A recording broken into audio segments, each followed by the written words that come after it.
अस्सलाम वालेकुम, my name is Zain Ali and welcome to our machine learning course जिसका lecture number 4 है। इस लेक्चर में हम बेसिक ऑफ पाइथन को कवर करेंगे, जिसमें हमारे जो टॉपिक्स इस वीडियो में इंक्लूडेड हैं वो हैं वेरिएबल्स, उनकी डाटा टाइप्स। उसके बाद हम बेसिक ऑपरेटर्स को कवर करेंगे जिसमें arithmetic, logical and comparison operator included है। इसके बाद हम कंट्रोल स्ट्रक्चर का भी ओवरव्यू देखेंगे या इसको भी कवर करने की कोशिश करेंगे। So let's start.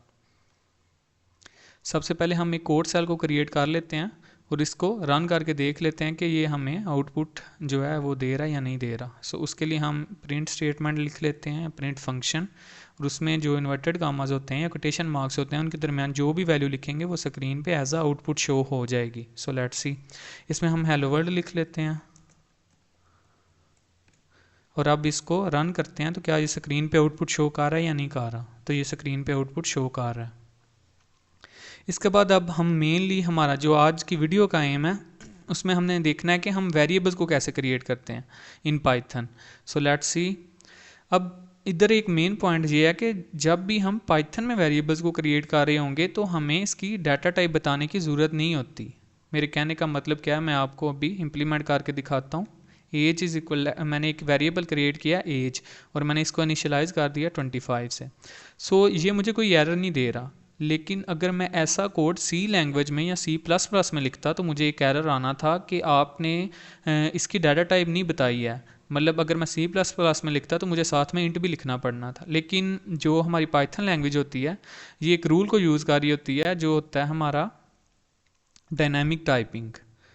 जो डायनामिक टाइपिंग होती है ना, उसकी वजह से हमारी जो पाइथन है वो हमें डाटा टाइप, इसमें डाटा टाइप लिखने की ज़रूरत नहीं होती। मतलब इधर हमें कोई भी डाटा टाइप बताने की ज़रूरत नहीं है। पाइथन में क्या होता है, जो भी हम वैल्यू असाइन कर रहे हैं ना, मतलब मैंने वेरिएबल एज बनाया है और उसको 25 असाइन किया है, तो ये वैल्यू क्या है, ये इंटीजर है ना। तो जब भी हमारा प्रोग्राम रन होगा ना तो ये इसे रन टाइम पर ये इसकी डाटा टाइप एलोकेट कर देगी। मतलब रन टाइम पर इस 25 वैल्यू को इंटीजर डाटा टाइप मिल जाएगी, लेकिन हमें इधर स्पेसिफिकली बताने की ज़रूरत नहीं है। तो ये मेनली डायनामिक टाइपिंग का कंसेप्ट जो है पाइथन में यूज़ हो रहा है। इस वजह से हमें इसके साथ जो एक्सप्लिसिटली बताने की ज़रूरत नहीं है कि हम कौन से डाटा टाइप को यूज़ कर रहे हैं। ठीक है, इसी तरह हम डिफरेंट जो है वेरिएबल्स क्रिएट कर सकते हैं।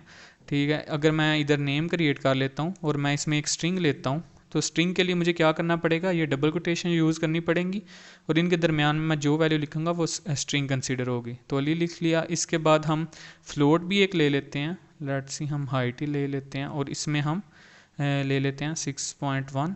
ठीक है, तो ये हमने 3 वेरिएबल्स क्रिएट किए हैं। इसमें हमारे पास एज इज इक्वल टू 25 है, name is equal to Ali जो कि एक स्ट्रिंग है। इसके बाद हाइट हमारी क्या है, फ्लोट। ठीक है, इसके बाद हम अगर बुलियन में लेना चाहें तो उसके लिए हम इज स्टूडेंट ले लेते हैं, इज स्टूडेंट, और इसको मैं अगर ट्रू असाइन कर दूं। ठीक है, तो ये हमने क्या किया, 4 चीज़ें की हैं। मतलब 4 डाटा टाइप्स का डाटा दिया है, एक में इंटीजर है, एक में स्ट्रिंग है, एक में फ्लोट है और एक में बुलियन है। ठीक है, अब मैं इसको चेक कर सकता हूँ। हमारे पास अगर पाइथन में आप टाइप चेक करना चाहते हैं तो मैं एक टाइप फंक्शन होता है उसको यूज़ करके आप इनकी टाइप्स को चेक कर सकते हैं। तो अगर मैं एज की चेक करता हूँ तो एज की टाइप हमारे पास क्या आ रही है, इंट। इसी तरह हम दूसरों की भी चेक कर सकते हैं। तो अगर हम चेक करते हैं नेम की तो ये स्ट्रिंग आनी चाहिए। सो लेट्स सी, तो ये हमें स्ट्रिंग की आउटपुट दे रहा है, रिटर्न कर रहा है। इसी तरह हम हाइट की चेक कर लेते हैं, हाइट, तो हाइट की हमें क्या मिल रही है, फ्लोट। सेम दी केस अगर हम इस स्टूडेंट की चेक करें, एक दफ़ा आपको सही तरह समझ आ जाए, इस वजह से मैं सबको कर रहा हूँ इस स्टूडेंट। सो इसकी भी देख लेते हैं, तो ये हमें बुलियन ही आउटपुट कर रहा है, रिटर्न कर रहा है। इसके अलावा हमारे पास कम्प्लेक्स नंबर्स जो होते हैं उनके लिए भी हम क्रिएट कर सकते हैं। अगर मैं एक वेरिएबल क्रिएट करता हूँ कम्प्लेक्स, और जो कम्प्लेक्स नंबर होते हैं उनमें आयोटा वाली वैल्यूज़ होती हैं, तो मैं 3+5j अगर देता हूँ, इसको वैल्यू असाइन करता हूँ, और मैं अगर अब इसकी टाइप चेक करता हूँ तो इसमें कम्प्लेक्स, अब इसकी अगर टाइप चेक करें तो हमें कम्प्लेक्स ही मिल रहा है। ठीक है, ये हम इस टाइप फंक्शन को यूज़ करके हम इनकी डाटा टाइप भी चेक कर सकते हैं अपनी वेरिएबल्स की। अब हम क्या करते हैं कि इनको एक प्रिंट स्टेटमेंट के ज़रिए स्क्रीन पर दिखाने की कोशिश करते हैं। प्रिंट, अब अगर मैंने एज को शो कराना है तो एज के लिए मुझे क्या करना पड़ेगा, 2 इन्वर्टेड कामा लगाए, ये मैंने बस थोड़ा अच्छा दिखाने के लिए एज को इधर लिख लिया। और इसके बाद मैं क्या करता हूँ, अपना जो वेरिएबल है इसको कामा लगा के बाहर लिख लेता हूँ। और इसको अगर मैं अब रन करता हूँ तो मेरे पास एज इज इक्वल टू 25 आ रहा है, जो हमने वैल्यू ऊपर इधर असाइन की थी। ठीक है, अब इसके बाद अगर मैं चाहता हूँ कि ये जो मैंने एज वेरिएबल इन इन्वर्टेड कामास के बाहर लिखा है, अगर मैं इनको इसके अंदर लिखना चाहता हूँ तो तब मुझे क्या करना पड़ेगा। लेट्स सी, अगर मैं इधर से इसे क्लियर करता हूँ और इन इन्वर्टेड कामास के दरमियान में लिखता हूँ तो क्या अब मुझे एज इज इक्वल टू 25 मिलेगा या नहीं मिलेगा। तो लेट्स सी, अब मुझे H is equal to H ही मिल रहा है। इधर क्या रीज़न है, इसकी वजह ये है कि जो भी चीज़ हमारे इन्वर्टेड कामास के दरमियान में आ रही होती है वो स्ट्रिंग कंसीडर हो रही होती है। तो इस वजह से जो एज हमारा वेरिएबल था ये इसको कोई वैल्यू असाइन नहीं हो पा रही। ठीक है, अब अगर हम चाहते हैं कि इसको एज को इसकी वैल्यू मिले जो हमने ऊपर असाइन की थी, तो उसके लिए हमें क्या करना पड़ेगा। उसके लिए हमारे पास 3 मेथड्स होते हैं जिनको यूज़ करके हम स्ट्रिंग के अंदर जो हमारे एक्सप्रेशन या वेरिएबल्स होते हैं उनको वैल्यू असाइन कर सकते हैं, उनकी वैल्यू असाइन कर सकते हैं। सो लेट्स सी, इसके लिए सबसे ज़्यादा जो मेनली जो कंसेप्ट या मेथड यूज़ होता है वो होता है फॉर्मेटेड स्ट्रिंग का। तो वो भी हम देखते हैं। फॉर्मेटेड स्ट्रिंग, फॉर्मेटेड स्ट्रिंग में क्या होता है, जब भी हम इन्वर्टेड कामास लगाते हैं ना प्रिंट स्टेटमेंट के, तो इससे पीछे हमें एक एफ लिखना होगा। एफ का क्या इधर मतलब है, फॉर्मेटेड स्ट्रिंग को शो कर रहा है कि आप फॉर्मेटेड स्ट्रिंग को यूज़ कर रहे हैं। तो फॉर्मेटेड स्ट्रिंग सेम हो गया। अब इसके बाद हम एज वैसे ही लिखेंगे, और अब जिधर हमने ये एज लिखा था ना, इसकी जगह हमें क्या करना पड़ेगा, हमें करली ब्रेसेस को यूज़ करना पड़ेगा। ठीक है, करली ब्रेसेस इसलिए यूज़ कर रहे हैं क्योंकि हम एक्सप्लिसिटली इसको बता रहे हैं कि हम इसको एज अ वेरिएबल लेंगे। ठीक है, तो इस वजह से हम इधर एज अब लिखते हैं, और अब अगर मैं इसे रन करता हूँ तो मुझे 25 ही शो होगा। ये देखें, ये पुरानी आउटपुट है, age is equal to age इसकी, और जो अब हमने फॉर्मेटेड स्ट्रिंग के थ्रू किया तो उसमें हमें क्या आउटपुट मिल रही है, एज इज़ इक्वल टू 25। तो ये हमारा क्या था, फॉर्मेटेड स्ट्रिंग का कंसेप्ट था। इसके बाद हमारे पास एक और सेकंड मेथड है, वो भी देख लेते हैं। वो होता है स्ट्रिंग डॉट फॉर्मेट को यूज़ करके। सो उसमें भी देखते हैं प्रिंट। अब सेम केस है, हम फॉर्मेट स्ट्रिंग को इधर नहीं बताएंगे, साथ में एफ नहीं लिखेंगे, वैसे ही हम प्रिंट लिखते हैं, और इधर हम लिख लेते हैं एज, और जिधर हमने वेरिएबल लिखना था ना उधर हम सिर्फ ब्लैंक करली ब्रेसेस लिखेंगे। ठीक है, और इसके बाद हम क्या करेंगे, ये 2 कोटेशन मार्क्स के बाहर आके हम डॉट फॉर्मेट यूज़ करेंगे। ठीक है, और इसके अंदर हम क्या करेंगे, अपना वेरिएबल असाइन कर देंगे, सॉरी एज। और अब अगर हम इसकी आउटपुट चेक करते हैं तो ये हमें क्या रिटर्न कर रहा है, एज इज़ इक्वल टू 25। तो ये हमारा क्या था, सेकंड मेथड।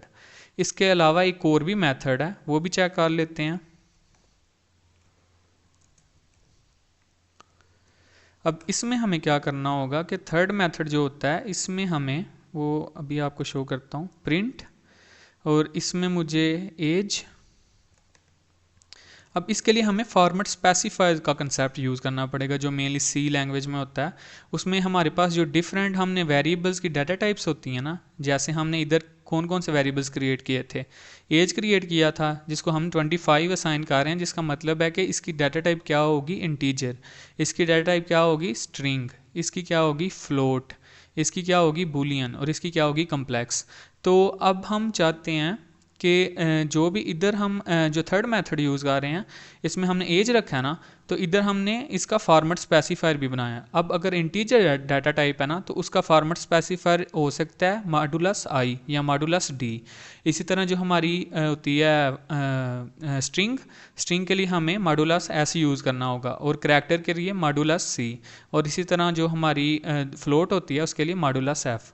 तो ये अभी एज हमारी किस में है, इंटीजर में थी, तो इसके लिए हम मॉडुलस डी भी यूज़ कर सकते हैं या मॉडुलस आई भी यूज़ कर सकते हैं। तो हम मॉडुलस डी को यूज़ कर लें, आई को यूज़ कर लें, एक ही बात है।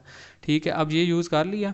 अब इसके बाद हमें क्या करना पड़ेगा, हमें एक इस कोटेशन मार्क्स के बाहर आके हमें मॉडुलस लगाना होगा और उसमें हमें इसका जो वेरिएबल हमने यूज़ करना है वो बताना होगा। तो अब इसके थ्रू भी हम अपनी आउटपुट को चेक करते हैं। तो ये हमें एक एरर थ्रो कर रहा है। ओके, इसमें जो एरर आ रहा है वो ये है कि हमें इधर कामा यूज़ नहीं करना होगा। ठीक है, अब हम इसको चेक करते हैं। तो ये हमें age is equal to 25 return कर रहा है। सो इस तरह हम इन तीन मेथड्स को यूज़ करके हमने ये देखा है कि हम किस तरह अपनी स्ट्रिंग के अंदर जो हमारी वैल्यूज़ होती हैं, वेरिएबल्स की या एक्सप्रेशंस होते हैं, उनको कैसे वैल्यू असाइन कर सकते हैं। ठीक है, इसके अलावा एक और चीज़ भी है। अगर मैं चाहता हूँ कि फॉर्मेटेड स्ट्रिंग को यूज़ करके मैं मल्टीपल वैल्यूज़ एक ही स्ट्रिंग में ले रहा हूँ, तो वो भी मैं दिखा देता हूँ आपको। अगर हम प्रिंट लगा रहे हैं और उसमें अगर मैं लिखता हूँ नेम, इससे पहले इन्वर्टेड कामा से पहले से आपको एफ भी लगाना पड़ेगा, क्योंकि हम फॉर्मेटेड स्ट्रिंग का कंसेप्ट यूज़ कर रहे हैं। क्योंकि जो हमारे पास पाइथन 6.3 है ना, उसमें जो अभी अभी रिसेंटली जो यूज़ हो रही हैं वो हमारे पास फॉर्मेटेड स्ट्रिंग है। ये दो पहले मेथड जो थे ना, मॉडुलस वाला और दूसरा, ये अब कम यूज़ होते हैं, ये ओल्ड है, अब नहीं ये यूज़ होते इतने ज़्यादा। ठीक है, तो इस वजह से हम भी फॉर्मेटेड स्ट्रिंग को यूज़ कर रहे हैं। अब इसके लिए हमें करली ब्रेसेस लगाना पड़ेंगी और इसमें हमें अपना वेरिएबल बताना होगा। ठीक है, ये लिख दिया। अब इधर हम कॉमा लगा के एज को भी आउटपुट करवा देते हैं। एज के लिए भी सेम हमें करली ब्रेसेस लगाना पड़ेंगी और वेरिएबल का नाम लिखना पड़ेगा। इसी तरह हम हाइट की भी करवा देते हैं।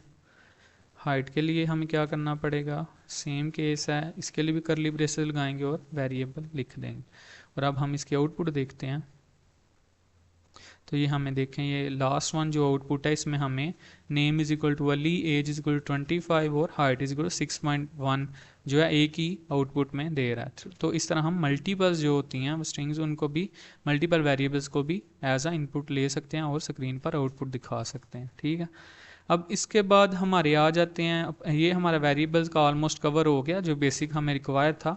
इसके बाद हम आ जाते हैं अपने ऑपरेटर्स पर। ठीक है, इसमें सबसे पहले हमारे पास कंसेप्ट आता है, हम इस टेक्स्ट के थ्रू एक हेडिंग बना लेते हैं। हेडिंग के लिए आपको हैश लगाना है और उसके बाद आपने उसका नाम लिख देना है। तो हम मेनली अभी पढ़ रहे हैं arithmetic operators.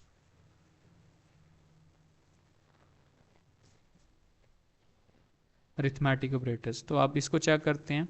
Arithmetic operators mainly कौन से होते हैं, जो आपके मैथमेटिकल ऑपरेशंस होते हैं, plus minus multiplication division subtraction, और उसके अलावा आपके पास आ जाता है एक्सपोनेंशियल। ये सारे क्या हैं, हमारे अरिथमेटिक ऑपरेटर्स होते हैं सब। अब इनके थ्रू हम क्या करते हैं, कोड लिखते हैं। सो लेट्स सी, अब मैं एक वेरिएबल क्रिएट कर लेता हूँ ए, और इसको मैं असाइन कर देता हूँ 10, और एक और क्रिएट कर लेता हूँ बी, इसको 20। और अब हम इन पर अपने अरिथमेटिक ऑपरेशंस परफॉर्म करके देखते हैं। सो लेट्स सी, इसमें हम प्रिंट लगा लेते हैं और मैं क्या करता हूँ, फॉर्मेटेड स्ट्रिंग का कंसेप्ट यूज़ करता हूँ। और इसमें मैं लिखता हूँ सबसे पहले एडिशन। एडिशन का चेक कर लेते हैं, एडिशन, और करली ब्रेसेस यूज़ होंगी क्योंकि फॉर्मेट स्ट्रिंग को यूज़ कर रहे हैं। और इसमें अगर मैं ए, और अब हम जो इधर अरिथमेटिक ऑपरेटर यूज़ कर रहे हैं वो है प्लस, और इसके बाद हमने बी वेरिएबल लिखा। और अब मैं अगर इनकी आउटपुट चेक करता हूँ, ये मुझे 30 रिटर्न कर रहा है जो कि एक्यूरेट है। ठीक है, इसी के साथ हम जो है बाकी भी चेक करते हैं। एडिशन के बाद हम सब्सट्रैक्शन के लिए चेक करते हैं। सब्सट्रैक्शन के लिए हमें माइनस लगाना पड़ेगा, तो इसके लिए भी चेक कर लें। इसकी आउटपुट भी एक्यूरेट दे रहा है, -10 दे रहा है। ठीक है, सेम केस हम मल्टीप्लिकेशन के लिए भी और डिवीजन के लिए भी चेक कर लेते हैं।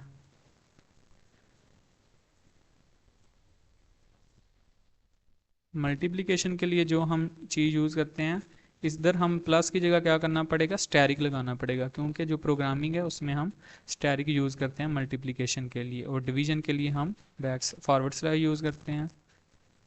ठीक है, इसमें आप डिवीजन लिख दें। ठीक है, इसके अलावा हमारे पास एक और, अभी इसकी आउटपुट देख लेते हैं फिर आगे बढ़ते हैं। सो ये देखें मल्टीप्लिकेशन का भी रिजल्ट एक्यूरेट आ रहा है और हमें डिवीजन का भी रिजल्ट आ रहा है। लेकिन जो डिवीजन का रिजल्ट है ये हमें किस में मिल रहा है, फ्लोट में। और अब हम अगर चाहते हैं कि ये हमें फ्लोट में ना मिले तो इसके लिए अलहदा से भी एक फंक्शन यूज़ हो सकता है, या आप फ्लोर का कंसेप्ट भी यूज़ कर सकते हैं, फ्लोर डिवीजन का। उसके लिए आपको क्या करना पड़ेगा, फ्लोर डिवीजन। तो ये हमें जो है डेसिमल में वैल्यू रिटर्न नहीं करेगा, इसके लिए हमें 2 फॉरवर्ड स्लैश को यूज़ करना पड़ेगा, ठीक है। और अब हम अगर चेक करते हैं तो ये हमें सिर्फ 0 रिटर्न करेगा, ठीक है, कर देता। सो ये मेनली हमारी फ्लोर डिवीजन भी होगी। इसके बाद एक चीज़ रह गई है हमारी अरिथमेटिक ऑपरेटर्स में, वो है हमारा एक्सपोनेंट, एक्सपोनेंशियल वैल्यूज़, ठीक है, उसको भी चेक कर लेते हैं। एक्सपोनेंट, ठीक है। इसमें हमें क्या करना पड़ेगा, ये हमें मेनली पावर लेनी होती है, ए की पावर बी अगर लेनी है तो मैं इधर 2 स्टैरिक को यूज़ करूँगा, ठीक है। अब अगर मैं इसकी पावर चेक करता हूँ, ए की पावर बी कितनी आ रही है, तो ये काफ़ी ज़्यादा आ रही है। इसके अलावा हम अगर वेरिएबल नहीं रखना चाहते तो हम 2 की पावर 3 करके चेक कर लेते हैं, तो क्या ये एक्यूरेट रिजल्ट दे रहा है या नहीं दे रहा। तो ये हमें 8 आउटपुट का रहा है जो कि एक्यूरेट। सो ये मेनली हमारे क्या थे, अरिथमेटिक ऑपरेटर्स। अब इसके बाद हम चलते हैं नेक्स्ट अपने लॉजिकल ऑपरेटर्स पर। सो उसके लिए एक हेडिंग क्रिएट कर लेते हैं, लॉजिकल ऑपरेटर्स, और फिर हम उसके लिए एक कोड सेल भी क्रिएट कर लेते हैं। अब जो हमारे लॉजिकल ऑपरेटर्स हैं वो मेनली जो वो हैं हमारे पास एंड, आर और नॉट। तो हम अभी बेसिक में हैं तो हम यही देखते हैं, दूसरे बाकी आगे ज़्यादा डिटेल में नहीं देखने की ज़रूरत। जो हमें रिक्वायर हैं चीज़ें हम सिर्फ वो ही करेंगे, ठीक है। इसमें अब लॉजिकल ऑपरेटर्स में हम देख लेते हैं, तो हम वेरिएबल्स को वैल्यू असाइन कर लेते हैं कोई। इसको ए को ट्रू असाइन कर लो, बी को फॉल्स असाइन कर लो, ठीक है। अब इसमें अगर मैं चाहता हूँ हम सबसे पहले एंड के लिए देख लें, प्रिंट फॉर्मेट स्ट्रिंग का कंसेप्ट यूज़ करते हैं और इसमें हम एंड के लिए यूज़ कर रहे हैं। सो ए और इसके बाद एंड कीवर्ड है, ठीक है। इसको हम कैपिटल नहीं लिख सकते, कीवर्ड्स जो होते हैं ये रिजर्व वर्ड्स होते हैं, इनको हम वैसे का वैसे ही लिखना होता है जो लैंग्वेज वालों ने पहले से डिफ़ाइन किए हुए हैं, ठीक है। इसके बाद हमने बी किया, तो अभी हमें क्या रिज़ल्ट आना चाहिए, फॉल्स आना चाहिए। क्यों, क्योंकि हमारे ए में क्या पड़ा हुआ है, ट्रू, और बी में क्या है, फॉल्स। तो जो हमारा एंड ऑपरेटर होता है ये क्या करता है, अगर दोनों वैल्यूज़ ट्रू होंगी तो ये हमें ट्रू रिटर्न करेगा, लेकिन अगर एक भी फॉल्स होगी तो ये हमें फॉल्स रिटर्न करेगा। सो हमारी ये आउटपुट क्या है, एक्यूरेट है। इसके बाद हम आर के लिए चेक कर लेते हैं, आर में क्या आउटपुट आनी चाहिए। आर में अगर हमारे पास एक भी ट्रू हो जाए तो पूरी आउटपुट हमें ट्रू आएगी। तो ये आर देखें हमें क्या रिटर्न कर रहा है, ट्रू ही रिटर्न कर रहा है, क्योंकि हमारी एक वैल्यू जो एक ही है वो ट्रू है। बाकी अगर और कोई फॉल्स भी हो तो उससे कोई इफेक्ट नहीं पड़ेगा, रिजल्ट ट्रू ही आएगा, ठीक है। इसके बाद हमारा एक रह गया नॉट, उसको भी चेक कर लेते हैं, नॉट ऑपरेटर,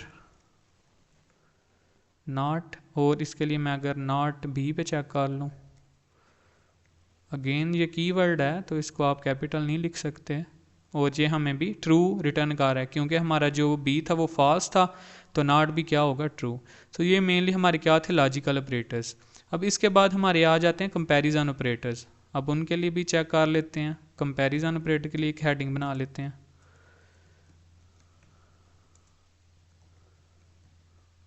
ऑपरेटर्स। अब इसके लिए हमें कोड सेल क्रिएट करना है, और अब हम अपने जो कंपैरिजन ऑपरेटर्स हैं वो देखते हैं। अब कंपैरिजन ऑपरेटर्स में मेनली हमारे जो बिग देन या लेस देन आते हैं, स्मॉलर देन, ग्रेटर देन, इसके अलावा इक्वल टू, ये सारे हमारे क्या आते हैं, कंपैरिजन ऑपरेटर्स, ठीक है। अब इनको चेक कर लेते हैं। इसके लिए हमने पहले ही ए और बी को वैल्यू असाइन की हुई या ट्रू फॉल्स, तो उन्हीं पे चेक कर लेते हैं। सो लेट्स सी, अगर मैं प्रिंट अगेन, फॉर्मेट स्ट्रिंग का कंसेप्ट बहुत इंपॉर्टेंट है, इसकी आपको समझ होनी चाहिए। और इसके बाद हम सबसे पहले लगा लेते हैं इक्वल टू का, चेक कर लेते हैं, इक्वल टू इसके लिए हमें फिर करली ब्रेसेस को यूज़ करना पड़ेगा और हमारा जो इधर कंपैरिजन कर रहे हैं ना, इक्वल टू अगर चेक करना है कि दो हमारे जो वेरिएबल्स हैं एक दूसरे की इक्वल हैं या नहीं है, तो उनके लिए हमें क्या करना पड़ेगा, दो इक्वल के साइन लगाने पड़ेंगे। तो ये हमारा मेनली इक्वल टू को चेक करने के लिए हमारा जो ऑपरेटर है ना वो ये दो इक्वल के साइन है। इसके बाद हमें बी को लिखना पड़ेगा और ये चेक करेगा कि ए की और बी की वैल्यूज़ जो इक्वल हैं या नहीं है। सो लेट्स सी, ये फॉल्स रिटर्न कर रहा है। फॉल्स इस वजह से रिटर्न कर रहा है क्योंकि ए में हमारे पास ट्रू पड़ा हुआ है और बी में हमारे पास फॉल्स पड़ा हुआ है, तो ये दोनों इक्वल नहीं है, इस वजह से हमारा रिजल्ट भी क्या आ रहा है, फॉल्स ही आ रहा है। ठीक है, इसके अलावा हम अब अगर चेक करें, हम चेक कर लेते हैं ग्रेटर देन के लिए, ग्रेटर देन के लिए चेक कर लें। सो उसके लिए हमें क्या करना पड़ेगा, ये ग्रेटर का साइन लगाना पड़ेगा। सो इसके लिए चेक कर लें, ये ग्रेटर है बी से, सो ये ट्रू आ रहा है। अब ट्रू क्यों आ रहा है, ए में हमारे पास ट्रू पड़ा हुआ था और बी में क्या पड़ा हुआ था, फॉल्स। अब ट्रू की वैल्यू कितनी होती है बाइनरी में, 1, और इसकी कितनी होती है फॉल्स की 0। सो 1 ग्रेटर देन 0 है, इस वजह से हमारा क्या है, ट्रू जो है आउटपुट आ रही है, रिटर्न कर रहा है। इसके अलावा हमारे पास एक नॉट इक्वल टू होता है, वो भी चेक कर लेते हैं।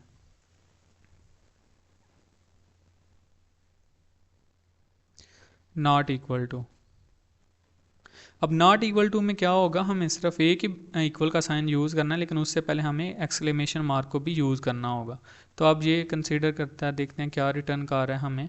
सो ये हमें नॉट इक्वल टू क्या रिटर्न कर रहा है, ट्रू। ट्रू क्यों कर रहा है, ए में हमारे पास क्या पड़ा हुआ था, ट्रू, और बी में क्या पड़ा हुआ था, फॉल्स। तो ये दोनों इक्वल तो है ही नहीं, तो इस वजह से ये स्टेटमेंट ट्रू होगी, क्योंकि ये नॉट इक्वल के लिए चेक कर रहा है, तो इस वजह से हमें इसने ट्रू रिटर्न किया। ठीक है, ये हमारे ग्रेटर देन था। इसके बाद हम लेस देन के लिए भी चेक कर सकते हैं।